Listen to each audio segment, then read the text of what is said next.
You spent how much at Disney? All right, one more. What's the last Have one? fun. Have fun. Have Oh, fun. we spent around $6,000 on 3-day Disney World, and honestly, I will do it again. That's good to know. I'm glad you enjoyed, and I'm sure everyone listening to us has just grabbed their calculator. Fun trip, right? Yeah, Yeah, really fun. really fun. Moment, I just felt like every penny spent is worth it. Well, hey everyone, welcome back. I am Neha.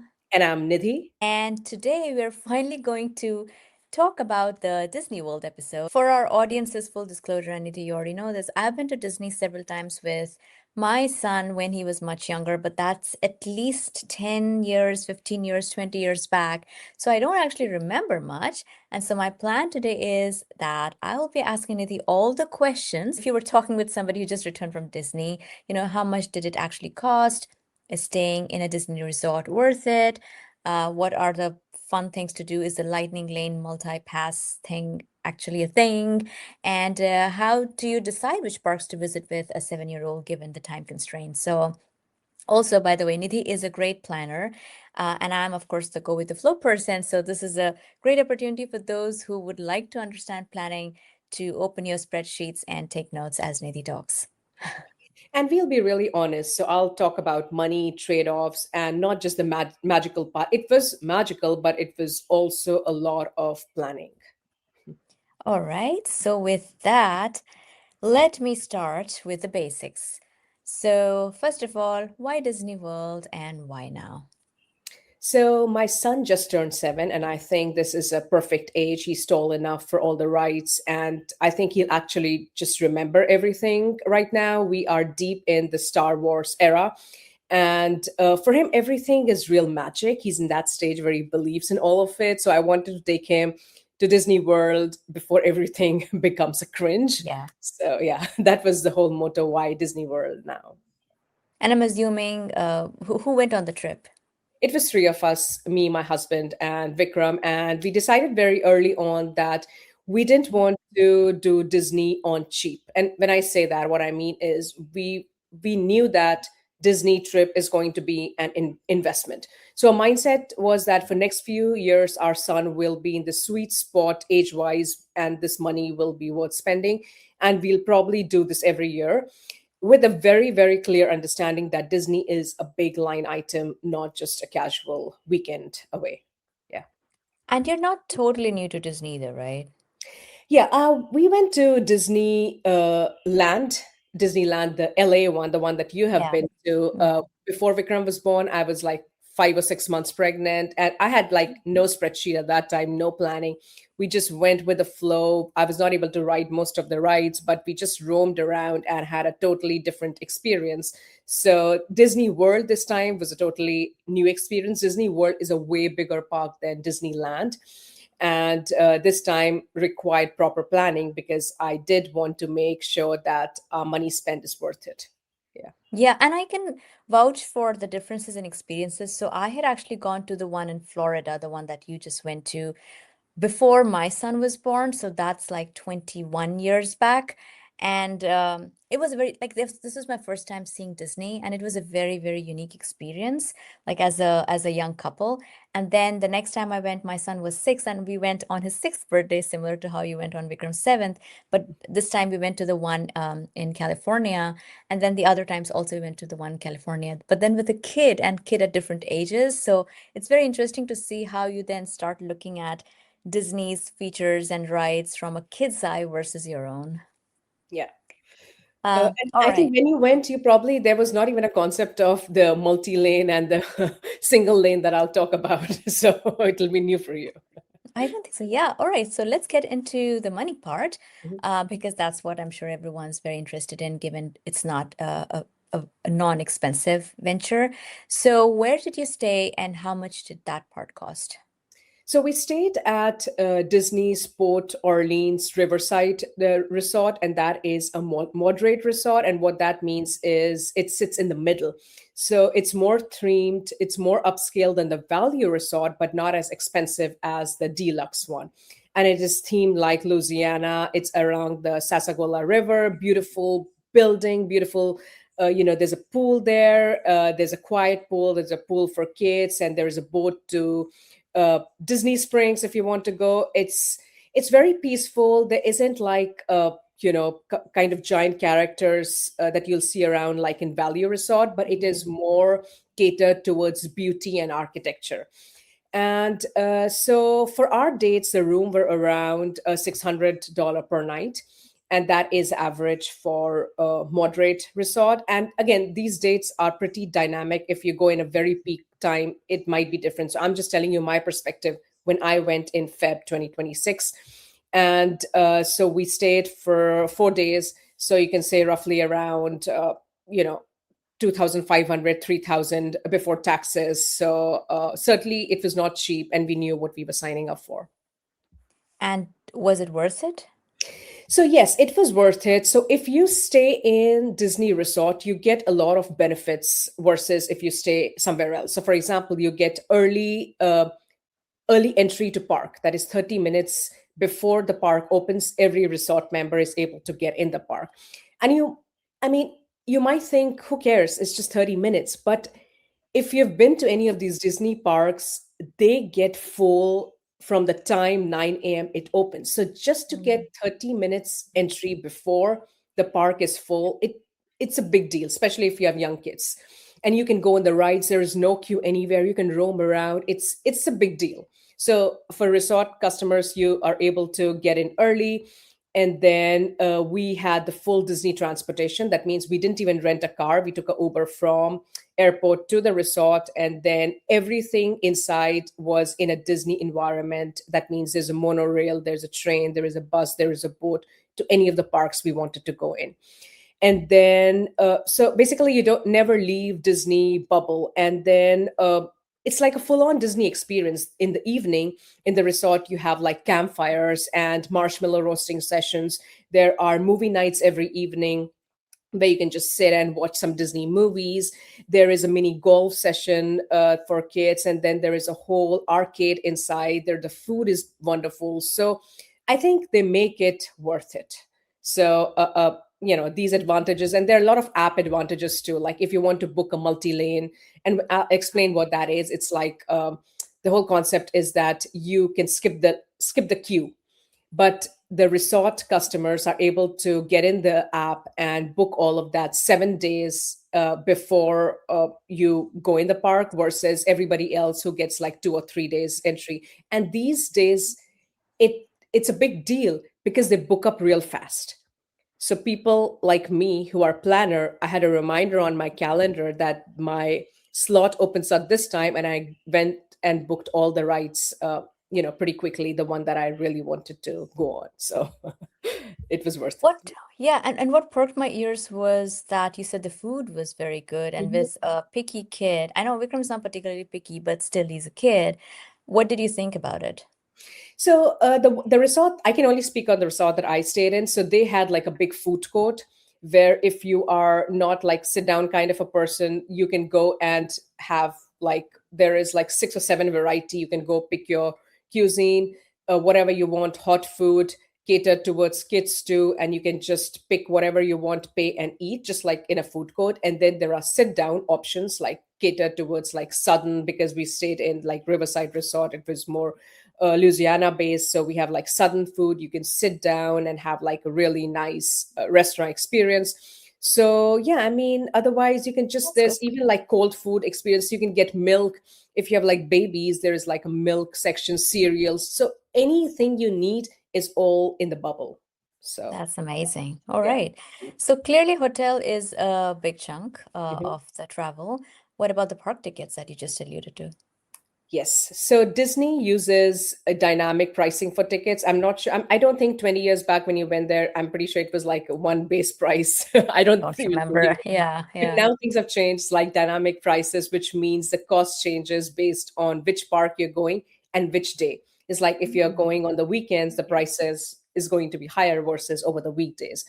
And for 2026, the days we went to, I can talk about the prices we paid.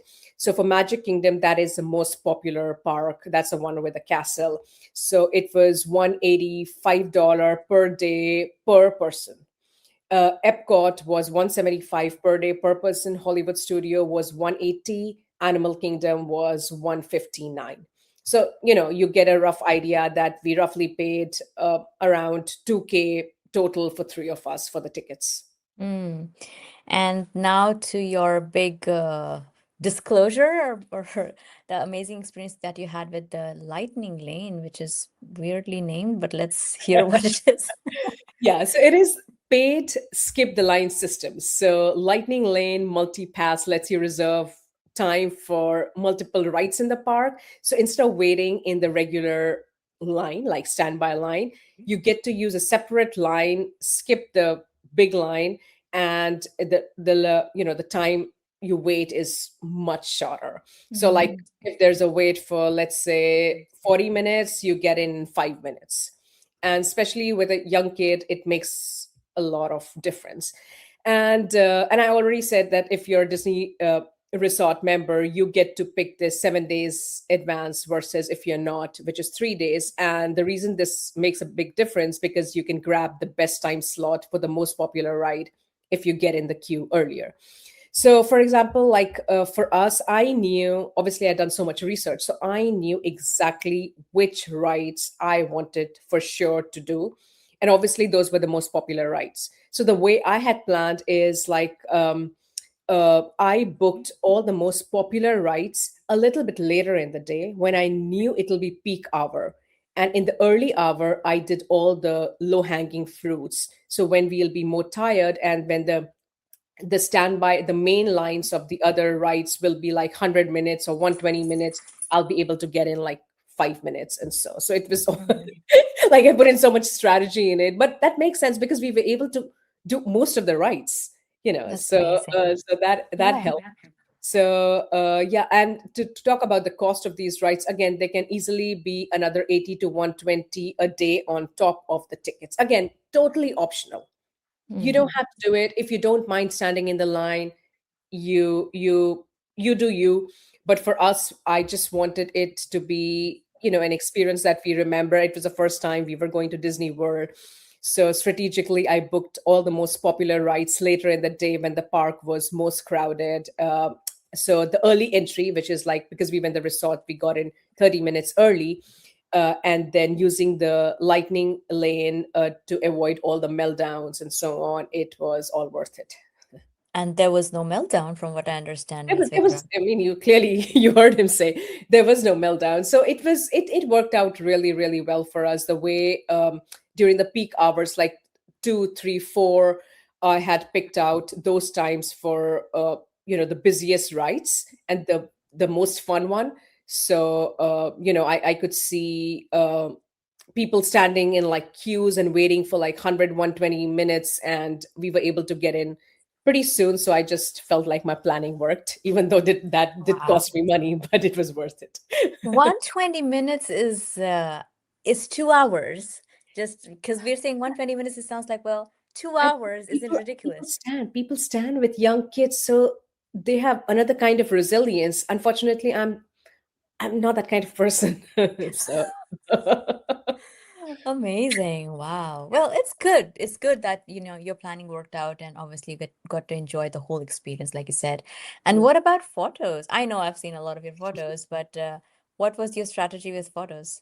so this time we did a little bit things a little bit differently. So if you've been to Disney parks, you might have seen a lot of professional photographers throughout the park. They are spread throughout the park. And what we did was we bought something called Photo Pass or Memory Maker. And so whenever you get the professional photographs taken, you can just buy those photographs. There's a concept of like swap. They give you a card and you make sure you scan the card with the photographer. So we didn't have to like pull out our phones all the time or asking people to take our family pictures. We just asked the photographer to take pictures at wherever, were the landmarks. And we paid $200 for those pictures, but 3 days, like 3 days, all the pictures. And there was like so many, you've seen most of them. There was so many pictures, and we got all of them, so we didn't have to worry about the iPhone taking pictures. It was all professionally taken and so well done. So well done. Yeah, I've seen. Because it's very hard otherwise to have your whole family, photographed in all the locations or during the ride as you would have wanted. Yeah. So if someone is listening and wants a ballpark number, where did you land? So for family of three, 4 nights at Riverside Moderate Resort, 3 park days with Lightning Lane before flight. Realistically, we were around 5,000 to 6,000 range. And again, if you add, again, with the flights, I think we were a little more than 6,000 is what I'll say. And I'm not even counting the food here. So you can, you get the idea of it might be a little bit more or less. It is a serious investment. But in terms of memories, I think it was all worth it. Again, this was our experience. You can go any route. I have seen people stay in Airbnbs and people stay outside the resort and they have as much fun. And you can choose value resort, which are less expensive versus like $600 to $700 that we paid per night. So, but for us, I would say 6K was our sweet number. Yeah, and just sharing my experience real quick because it was very different from yours, from whatever I remember. We did not stay in the Disney resort. We stayed in a hotel that was as close as possible to the Disneyland itself, and we had fun. As from what I remember, I still remember. Like I still remember the days from my 21 years back. Like that's the thing with Disney. You go there, they make sure you're not gonna forget about it, and so I remember how I felt 21 years back and 15 years back and 10 years back every time I went. And I'm glad like for you, like it worked out in terms of the whole package, but sharing for our listeners and viewers, you could try many different things and each Mhm, experience has its own merits. Okay, mhm, moving into the days that you spent there. I think you spent 3 days there, right? mhm, Okay, we have a very special guest joining us now, Vikram. Hi, Vikram. Hi. All right. So, can you tell us how old you are and where did you go for vacation I'm recently? 7 and I went to Disney World. Yeah. Really? Oh, wow. What was your favorite part in Disney World? Mm, Favorite park? Hollywood Studios. Hollywood Studio? Yes. Why? Because I got to build my own lightsaber. Build your own lightsaber? Do Yeah. you want to show it? Wow, that is so cool. And was there a special character as well? What's it? What does she mean? That's so funny. Was the Dark Raider? Yeah. Okay, so did you meet him? Yeah, I also met Kylo Ren. All right, tell me about your favorite Star Wars ride. The Millennium Falcon because I got to shoot asteroids in space. Was it a lot of fun? A lot. Oh my gosh. And you built a lightsaber, right? Yeah. Tell us about that. How did How you build it? How did you build it? I know it looks amazing and very cool. How did you I build it? um I learned. Yeah. So we went to a shop and then you picked out all the No, pieces. no, no, no. This is a real story.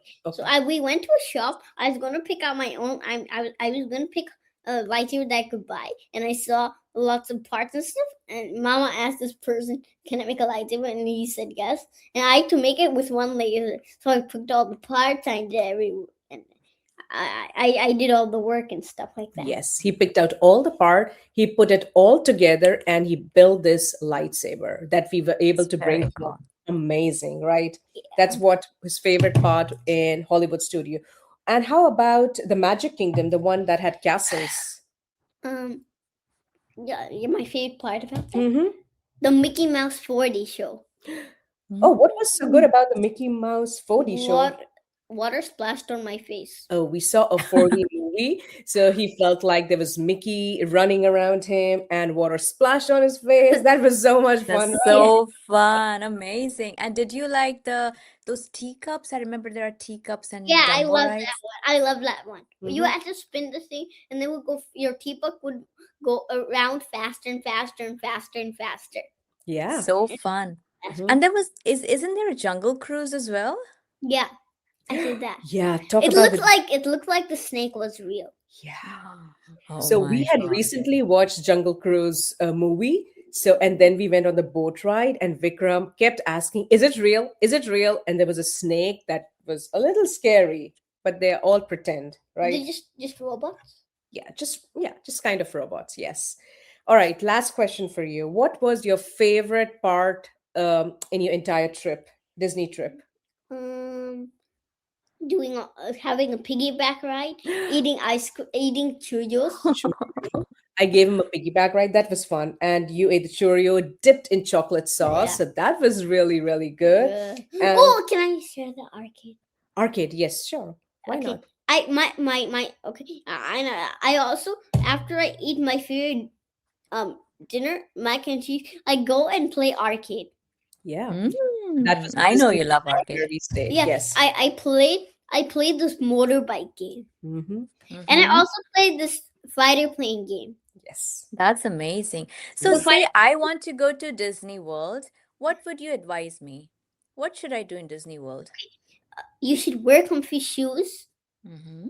Hmm. Okay, and then the second one, you should not be scared of big rides or small rides. Okay. All right. That's a good advice. Mm, Anything else? Go to Hollywood Studios so you can build a lightsaber. And one more, Oh, okay. There's That's one so more. All fun. right. All right. One more. What's the last have one? fun. Have fun. Have Oh, fun. that All is right. so good. So Amazing it looks like it advice. was a fun trip, right? Yeah, Yeah. really fun. Really fun. People And I should go. forgot to ask your Mickey Mouse ears. What are they? That's the Disney World. that is the Mm, castle, right? Yeah, that's castle. how it looks like. That's how it looks like, right? So cool. And you Thank you have so Disney shirt and your mama has Disney shirt. much. So cool. I learned a lot and I had a lot of fun listening to you, Vikram. Thank you so much. All I right. said thank you. All right, so what did you do on day one? So day one, we covered the Magic Kingdom. So this is the pure Disney experience. So this is the park which has a castle, which you might see everywhere. Is like you see the castle. So we were staying in the Riverside Resort. So we used the early entry and we went in early. And some of our favorite rides were Dumbo the Flying Elephant. I don't know if you've seen I that movie. remember. Yeah, yeah, So it's a classic spinning ride where you control how high or low you can fly. yeah. Hmm. Then there is the mat teacup party that you Yep, talked yep, that's so about. fun. Yeah. It was one of my favorite too, I and I get know. so excited. So spinning around on those Yeah, bright yeah, yeah. cups. And then there is the Winnie the Pooh. It's a gentle ride, cozy ride, showing the Winnie the Pooh adventure. And we also liked the Under the Sea journey of Little Mermaid, and you ride in the seashell, and it was like so much fun. So again, this was the Fantasyland. I don't know if you Mm. remember about Adventureland. Any Oh, idea? I enjoyed the Fantasyland the most because Okay. I generally like the gentle rides. So I Mhm. remember all of these rides you mentioned. Fantasyland also, I think I enjoyed, but go ahead, share Okay. more.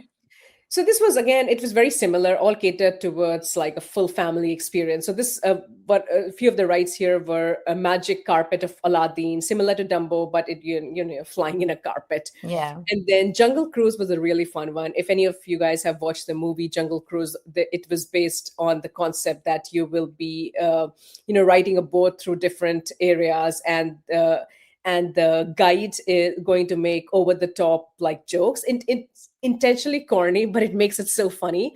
And then there are lots of animals and all pretend, of course. And then Vikram was giggling and grinning, and he was like, is this real, is this not real? And there's crocodile and hippopotamus snake. It was so much fun.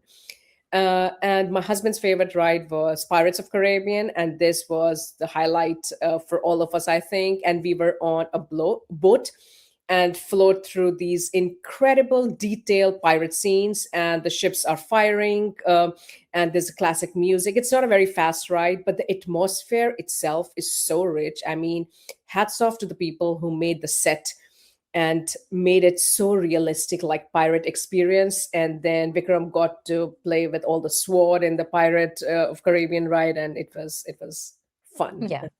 Yeah, I definitely remember Adventureland now that you've jogged my memories. Remember Jungle Cruise, remember Pirates of the Caribbean. So I'm so glad they kept those rides. Clearly, they have been extremely popular. They have been Um, improving upon these rides, at least that's what they mm, said. I mean, when you went, they might have been like a different set, and they, right. they keep evolving the set. Yeah. I bet they do. And were there any indoor shows as well? Yeah. So again, in my spreadsheet and the planning, the way I had planned every hour. So when it would get like when it was like 2 or 3 o'clock when we would start getting tired. I had planned for some of these indoor shores so that we could sit inside in the AC, have some snack, and watch these.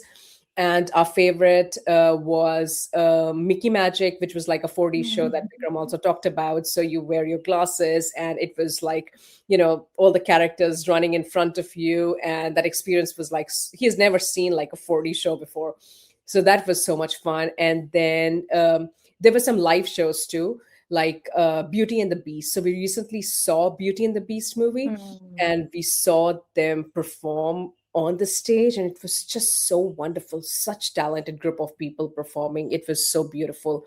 And then we also saw the parade. So again, because I had planned it Yeah, strategically, yeah. so I knew the parade is at 2 p.m. and you have to be in certain areas of the park to be able to see the parade. Mm. So I had picked out a spot which was right next to where the parade passes. So that was fun. We also did a lot of meet and greet in the park. So, we could see Mickey and characters and Winnie the Pooh and so on. So, yeah, the That's Magic Kingdom amazing. is, again, magical. It is magical. And as you were talking about the parade, I just like it's jogging my memory. And I remember my husband actually did all the planning. And I remember he'd be like, by this time we have to reach here, so we have to finish this. And then we'd run to the parade. And parades were always amazing. All Mhm. right, moving on to day two, which I believe was the Hollywood studios, right? Yes, that is the Star Wars Mm-hmm. magic happened. Again, Hollywood Studio has a lot of other things. It has a Toy Story part and all of that. But I think for us, Star Wars was a big one. And we, if you let's go into some of the rides because that was the highlight. So we did our favorite, my husband and my favorite was Star Wars: Rise of Resistance. I don't know if you've done the show. It was more than a ride. It was like a full Star Wars experience, and you start with resistance briefing from the holographic ray, I and then remember. you Yeah. remember, Yeah, yeah, and yeah. then you're captured by first order, and suddenly you are in this massive star destroyer hangar, and there is stormtrooper, and then you become the prisoners and you escape, and then it's just the whole experience, the way they have built it. And there are people, no AI yet, they're real people who are in character, and they are like, since we were the prisoners, they were scolding us and totally scared. Vikram is like, why is this lady so rude to us? Like, all right, she's in the character, let's pretend.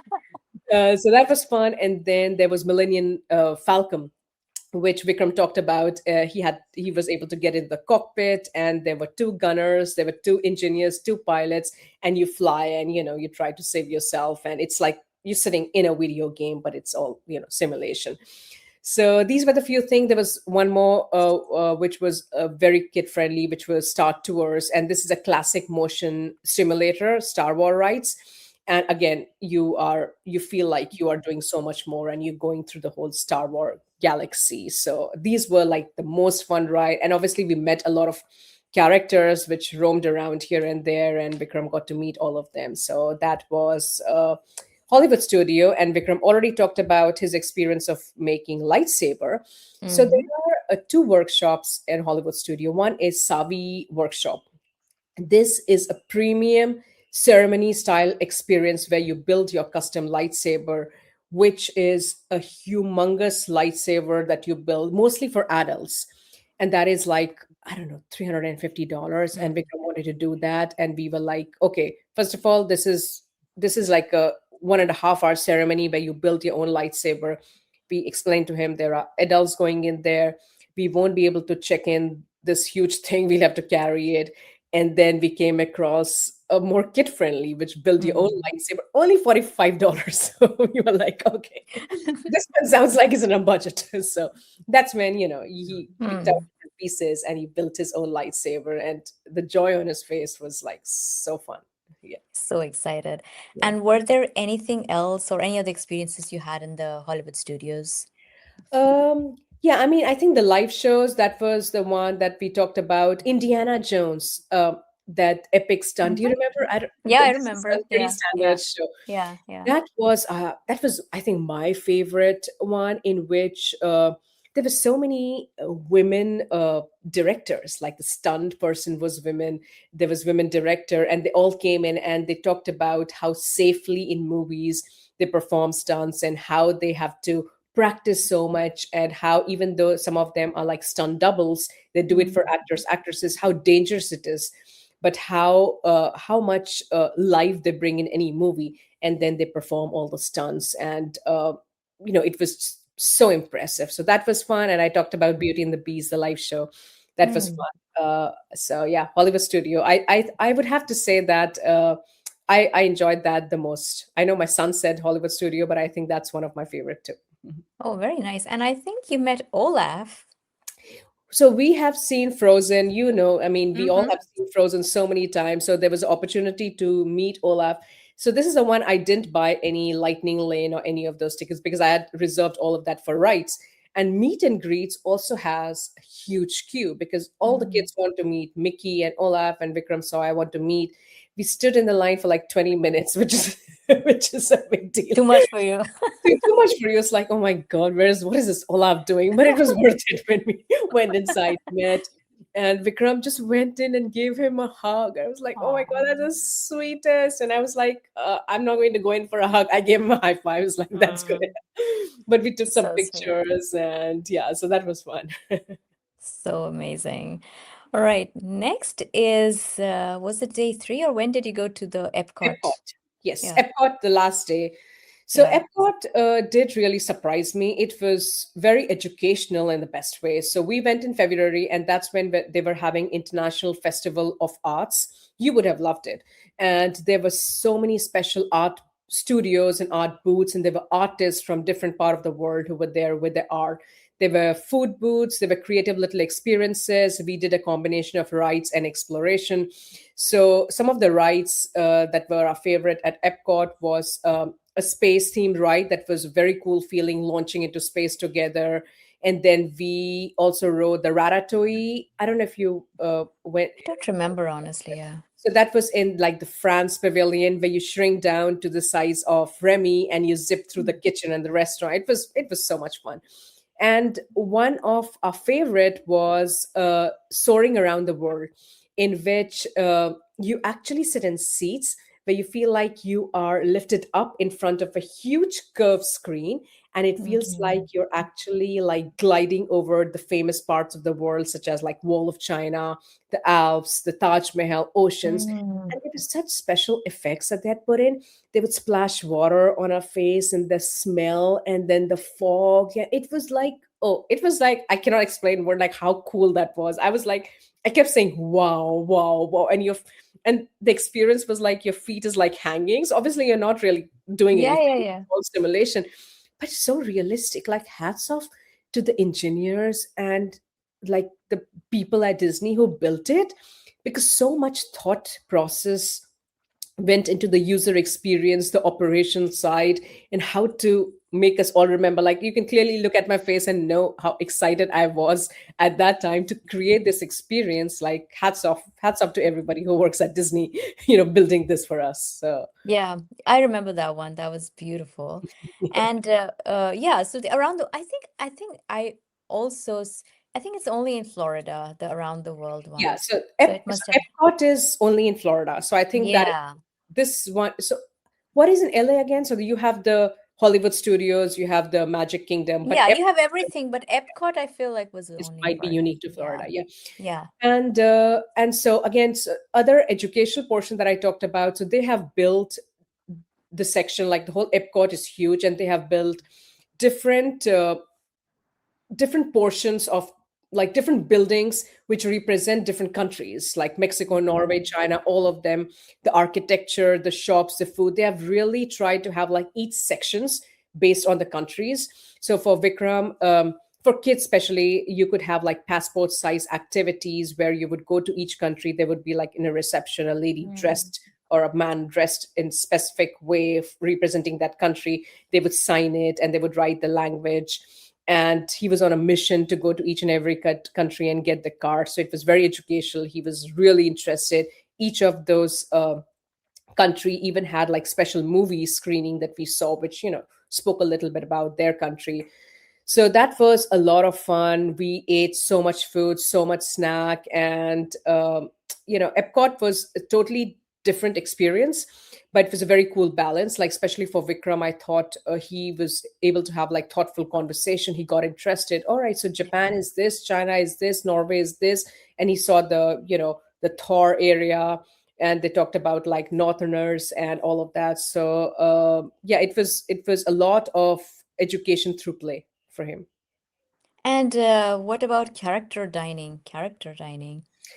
Yes, so character dining, that's a big one. I don't know if you did all of that. So for context, there are a lot of big character dinings throughout the park.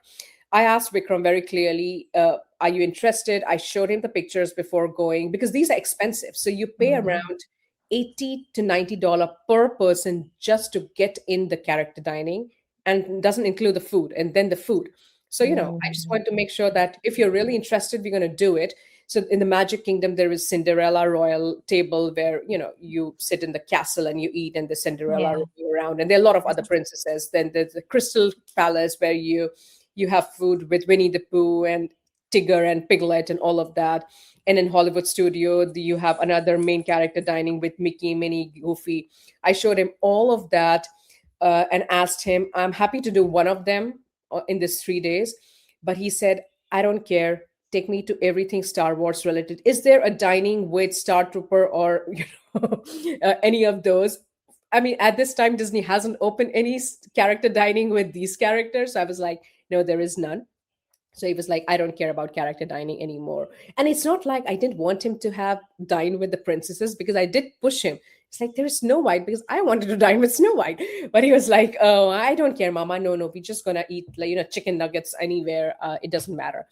So we just did like mobile order. And for our listeners, I do want to explain what mobile order is, because this was a game changer for us.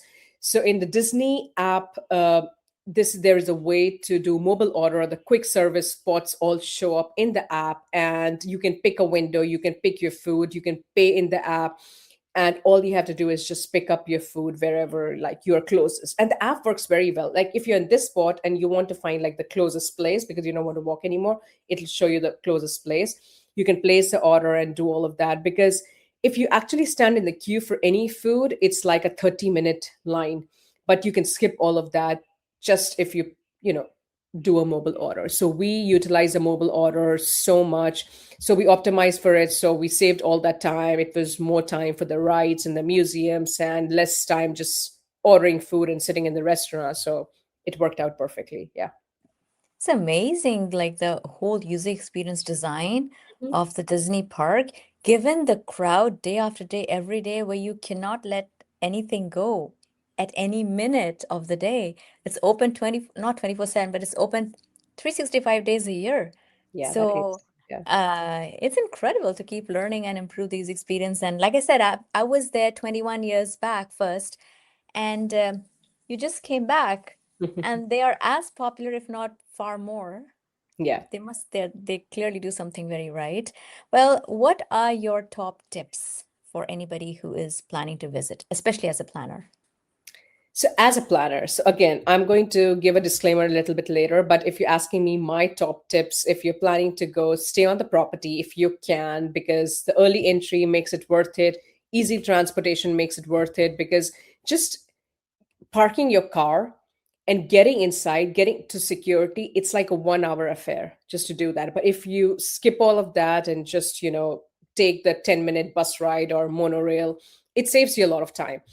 And then budget, I would say budget the lightning lane from the start. And you can, again, it's optional, but again, it makes it, you get more out of the money you spend in the park. Because I've heard some of the experiences, like people were only able to do like two rides because they had to stand in such long queues. So if your priority is doing as many rides as possible, I think it's worth the investment. One biggest tip that I can give people is learn to use the app before you go in. So you can download the app. It is very user friendly, but if you learn your way around the app, you'll be able to so easily see where the characters are. Like if you're near, and if you're like, oh, right next to us is Mickey Mouse roaming around, so you can see the sighting. Right next to us is, this food that I wanted to try, or here is churros that I've always wanted to try. So get all of that experience on the app, like I played around with the app a couple of days before I had to go in to get familiarity, because at that time I didn't want to struggle figuring out things. And then I would say also plan shows as rest break the way we did. I think it worked out very well. Like if you want to see Beauty of the Beast or some of the 4D shows, it's a best way to sit and recover. And I would say eat off peak. So we carried a lot of snacks with us, so that at noon is like the worst time to have lunch because everybody's having lunch. So we, the way we planned is we had a little bit of snack at that time. So we pushed our lunch to a little bit later. It is much easier. And yeah, I think that's a big thing. But I know none of this matter. You went with the flow and it turned out perfectly perfectly well. So I'm like type A kind of a planner. So that's just my perspective. Also, I think planning definitely helps, honestly. I know I say I'm the go with the flow. I just went there and I enjoy it. That's because my husband did the planning. I don't know if he did the spreadsheet kind of planning, but he knew exactly what to do, when to do, how to go. And I was just enjoying my time. And I keep saying, oh, I just enjoyed my time. So I do think there is some planning required. But like I also feel like they have constructed the entire experience in Disney parks so well that even being there in that moment and seeing the people, seeing the rides and getting all the feels, you really enjoy. Like you're not gonna forget it Yeah, for a very exactly. long time. Absolutely right. Like, I mean, just to show up there, it's a big deal. Even if you don't do any ride, even if you just walk, even if you Yep. just look at the beautiful architecture that they have built, it just transforms you to a different world. So I would say that to each their own. If yeah, if you just want to eat ice creams and roam around, and that is perfectly fine too. Just go in a ride where you see the least amount of queue. Many people were doing that with younger kids. Like, that's how you optimize time. So, and I'm pretty sure they were, having as good a time as any of us. Yeah. And I totally love this. And for me, like I said already, Disney feels like they call it the magical kingdom, I think, right? Mhm. And that is true. It feels very magical. Happiest place on earth. Happiest place on earth. And it's because like when you go there for that time, for those days, you're not gonna remember anything else besides the moment that you're in. And so it keeps you mindful, it keeps you grounded in that particular moment. And so you really soak it all in. And to your point, like I'm not a big rides person. My husband is to some extent, and so I just wouldn't go. I just walk around and see people.